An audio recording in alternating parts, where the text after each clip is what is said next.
Hello everyone, welcome to PU academy. आज की video में हम कैमास्वत का पार्ट 6 देखेंगे, जिसमें कि हम छंद 26 से लेकर 30 तक के जो छंद हैं वो देखने वाले हैं।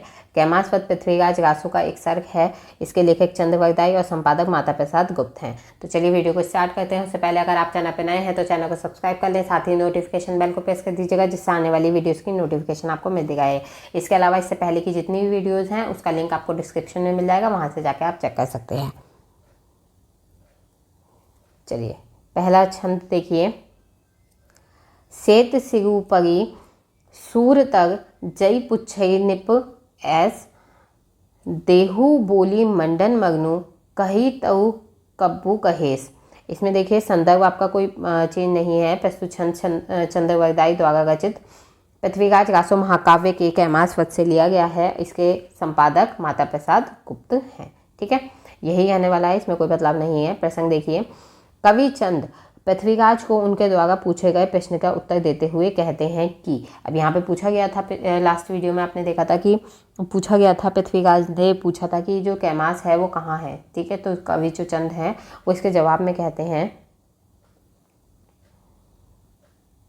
हे राजा, चंद ने कहा, शेष के सिर पर सूर्य के नीचे, शेष के सिर पर सूर्य के नीचे तीनों लोक के विषय में वो ये बात कहते हैं कि यदि तुम ऐसा पूछते हो तो दोनों बातों में, बताने पर भी और ना बताने पर भी, मरण का मंडन आयोजन होता है। यानी कि मैं बताऊंगा तब भी मरूंगा, नहीं बताऊंगा तो भी मरूंगा। इसलिए यदि तू कहे तो मैं काव्य कहूँ, अगर तुम कहो तो मैं बताऊं कि कैमास कहाँ है। यहाँ पे देखिए इसका जो काव्य विशेषता है, छंद है इसमें दोहा, अलंकार है इसमें अनुप्रास और भाषा है इसकी डिंगल। नेक्स्ट देखिए। एक वान पहुवी नगेश कैमास सह मुक्कऊ उग उपरी शगहरियु वीर कश्यर चुक्कय ब्यू बान संघानी हनऊ सोमे सुरनंदन गायु करी निघऊ खनीव पोदऊ संभरी घनी थर छड़ी न जाई क्षमा गरऊ गारई गहू जुगुन शगऊ इम जम्पई चंद विरदैया सूक है निमट्टी ही पलऊ। संदर्भ इसका वही रहेगा, संदर्भ में किसी तरीके का कोई बदलाव नहीं है। प्रसंग देखिए। कवि चंद पृथ्वीराज को कैमास का पता बताते हुए कहते हैं कि,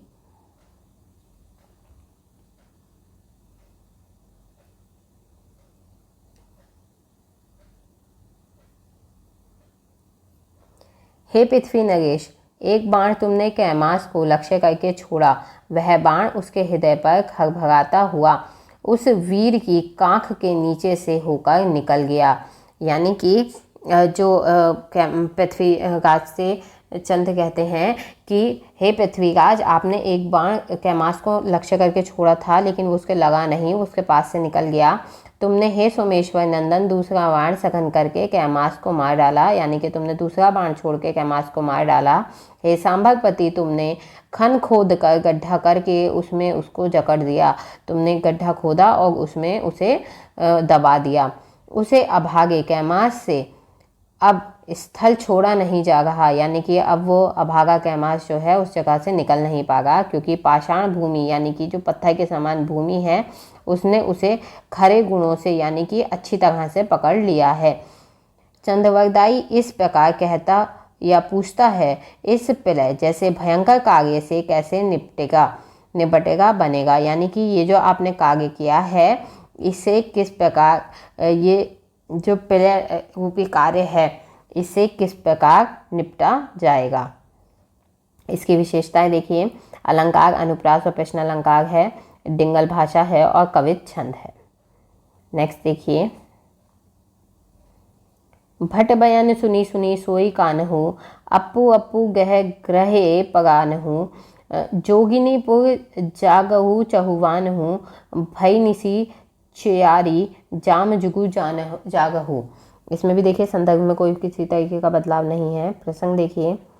यहाँ सभा के समाप्त होने की बात की गई है। अब जो सभा बुलाई गई थी जहाँ पे पूछा गया था कि चंद्रवरदाई से कि कैमास कहाँ है, उस सभा को समाप्त करने की बात यहाँ की गई है। व्याख्या देखिए,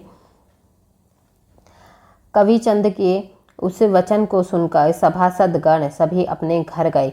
योगिनीपुर अर्थात दिल्ली में चौहान पृथ्वीराज जाग रहा था। 4 पहर रात्रि उसके बिना 4 युगों के समान व्यतीत हुई।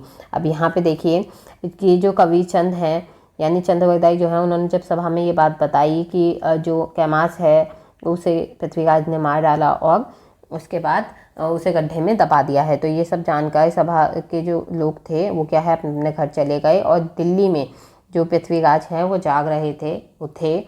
और उनके जो 4 पहर की रात्रि है वो कैसी 4 युगों के समान बीती। अलंकार है इसमें अनुप्रास और पुनरुक्ति प्रकाश अलंकार का प्रयोग यहाँ किया गया है। भाषा इसकी डिंगल है और जो छंद है वो अडिल्ला छंद है।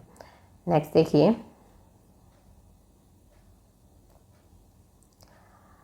राज मिझिज संभ्यऊ पटदगवान पठिय बहु सब सामंत मनऊ लग्य सिर लठिय रहयु चंद विरदैया विमुख मुख मुश पंग न सकयु गिसह तेज वर भट रोष जल शिनि शिनि शुक्यऊ गतरी कंत जग्य तरई चली घरी घरी बतरी धीमऊ दोष जज्ञऊ पज्ञऊ मिटही न कलीसु उत्तरी। अब इसमें देखिए संदर्भ है यहाँ पे वही रहेगा, संदर्भ में किसी तरीके का कोई बदलाव नहीं है, संदर्भ आप अपने आप लिखिएगा। प्रसंग देखिए, चंद्र द्वारा कैमास वध की घटना प्रकाशित करने पर सभा विसर्जित हो जाती है, यानी कि सभा के जो लोग हैं वो अपने अपने घर चले जाते हैं। पृथ्वीराज के क्रोध से भयभीत चंद्र सभा भवन में ही रहा। तो पृथ्वीराज क्योंकि क्रोधित हो गए थे सब जानकर, तो उसके बाद भी जो चंद्रवरदाई हैं वो सभा में ही रहते हैं।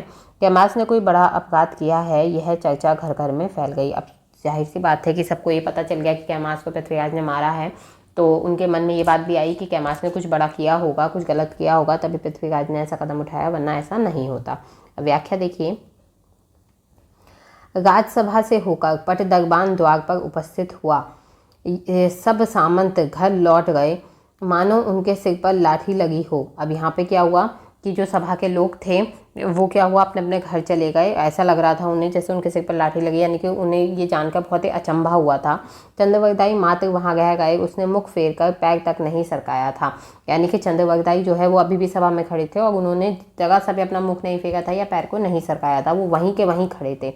भट्ट चंद ग्रीष्म के उग्र गज से सूखते हुए जल के समान पृथ्वीराज के रोष से क्षण प्रतिक्षण सूख रहा था। यानी कि जिस प्रकार बहुत ज़्यादा गर्मी में जो सूरज होता है वो जल को सुखा लेता है, उसी तरह पृथ्वीराज के गुस्से को देखते हुए वो जो कविचंद थे वो हर क्षण सूख रहे थे।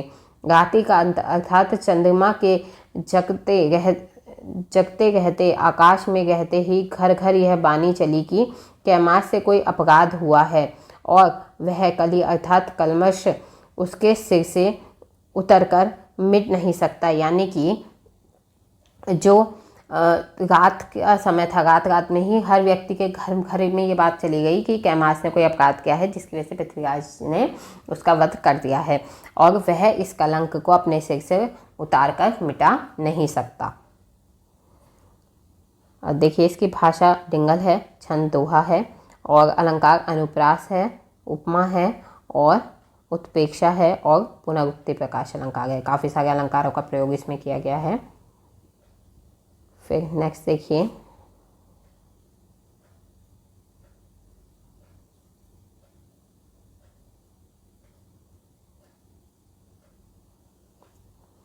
उज्ञ भान पयानपुर वज्जई देवदरी सपतूर कलत कैमास चढ़ी वरणमाला देव वरदाई वरमंगी वाला। तो इसमें भी संदर्भ में किसी तरीके का कोई बदलाव नहीं है। प्रसंग देखिए, प्रसंग में यहाँ कहा गया है,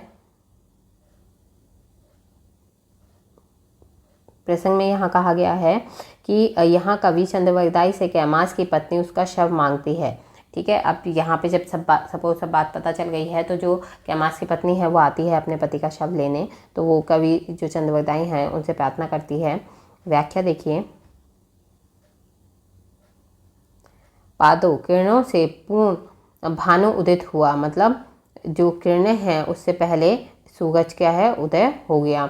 देव द्वार पर शंख और तुगे बजाने लगे। कैमास की कलत्र स्त्री यानी कि कैमास की जो पत्नी है वनशाला पर चढ़ी और देव महादेव के वरदाई चंद यानी कि चंद्रवरदाई से वर मैत्यपति, यानी यहाँ वर का क्या मतलब है, मैत्यपति मांगने लगी। ठीक है, अपने पति को मांगने लगी। यहाँ पे भाषा कौन सी है, डिंगल भाषा है। छंद यहाँ पे आर्य छंद है। अलंकार यहाँ पे अनुप्रास और रूपक अलंकार है। इसी के साथ यहाँ पर आपकी वीडियो कंप्लीट होती है। आई होप वीडियो आपको पसंद आई होगी। वीडियो आपको पसंद आई हो तो वीडियो को लाइक करें, शेयर करें और कमेंट करके बताएं वीडियो आपको कैसी लगी। साथ ही चैनल को सब्सक्राइब करना ना भूलें और नोटिफिकेशन बेल को प्रेस कर दीजिएगा, जिससे आने वाली वीडियोज़ की नोटिफिकेशन आपको मिलती रहे। ठीक है, और thanks for watching and see you soon. Bye bye.